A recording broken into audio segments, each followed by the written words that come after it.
Hi hello എല്ലാവർക്കും നമസ്കാരം കേട്ടോ. ഇന്നൊരു സ്പെഷ്യൽ ഡേ ആണ് കേട്ടോ. ഞങ്ങൾക്ക് എല്ലാവർക്കും ഒരു സ്പെഷ്യൽ ഡേ ആണ്.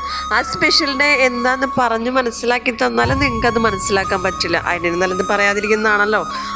അപ്പോൾ ഇന്നൊരു സ്പെഷ്യൽ ഡേ ആണ്. സ്പെഷ്യൽ ഡേയുടെ ഞങ്ങളുടെ എല്ലാ പ്രോഗ്രാമിംഗ് ഒക്കെ കഴിഞ്ഞ് വിശന്ന് വലഞ്ഞ് വന്നപ്പോൾ ഞങ്ങളിതേ ഇവിടെ കൊടകരയിൽ നമ്മുടെ കടയിൽ കയറി, നമ്മുടെ സ്ഥിരം കടയിൽ കേട്ടോ. അങ്ങനെ ഞങ്ങൾ എന്തൊക്കെ ഓർഡർ ചെയ്തതെന്ന് വെച്ച് കഴിഞ്ഞാൽ ദേ ചിക്കൻ നൂഡിൽസ്, അതുപോലെ തന്നെ ബിരിയാണി, അതുപോലെ തന്നെ ഞങ്ങൾ കുഴിമന്തിയും കൂടെ ഞങ്ങൾ ഓർഡർ ചെയ്തിട്ടുണ്ടായിരുന്നു. അങ്ങനെ ദേ ഞങ്ങൾ വർത്താനൊക്കെ പറഞ്ഞ് ചെറുതായിട്ടൊക്കെ കഴിച്ചു കേട്ടോ. ഞാൻ പണ്ടൊന്നും ഈ ഫുഡൊന്നും കണ്ടിട്ട് പോലും ഇല്ല കേട്ടോ. നമ്മൾ ഏറ്റവും കൂടുതൽ കഴിച്ചിട്ടുള്ളത് എന്തൊക്കെയാണ്? പരിപ്പ് കുത്തിക്കാച്ചി, അതുപോലെ തന്നെ മീൻകറി, അതുപോലെ തന്നെ പരിപ്പ്, പയറ്, കടല, ഇങ്ങനെയുള്ള ചേമ്പന്താട്, അങ്ങനത്തെ കറികളൊക്കെയാണ് കേട്ടോ.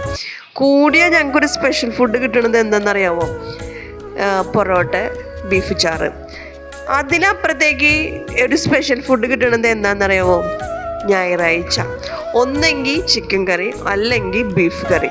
ഇതിലപ്പുറത്തേക്ക് ഞങ്ങൾക്കൊരു ലോകമൊന്നും ഉണ്ടായിരുന്നില്ല. ആ ലോകത്തേക്ക് അപ്പുറത്തേക്ക് ഞാൻ കടന്നു വന്നിട്ട് എൻ്റെ മാരേജിന് ശേഷമാണ് കേട്ടോ. അതിനും ഒരു ഭാഗ്യമുള്ളത് എൻ്റെ ഹസ്ബൻഡാണ് കേട്ടോ.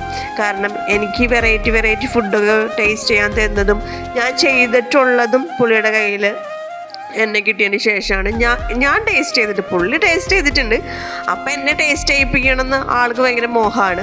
അതുപോലെ തന്നെയാണ് കേട്ടോ പുള്ളി എൻ്റെ ഫാമിലിയാണെങ്കിലും അങ്ങനെ തന്നെയാണ് ചേർത്ത് പിടിച്ചിട്ടുള്ളത്. കാരണം ഞങ്ങൾ കഴിച്ച എന്ത് ഫുഡും അവരെ കൊണ്ട് തീറ്റിക്കണമെന്ന് തന്നെയാണ് അതിനൊരു ഭാഗ്യം വേണ്ടേ.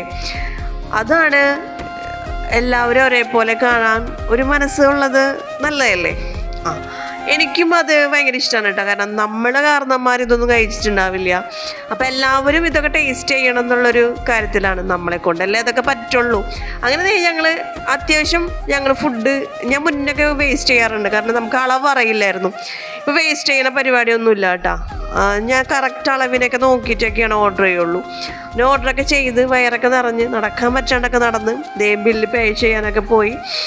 അങ്ങനെ ഷവർമ്മ ഷേക്കിലൊക്കെ കയറി ഞങ്ങൾ അടിപൊളി ഫുഡൊക്കെ കഴിച്ച് ഞങ്ങൾ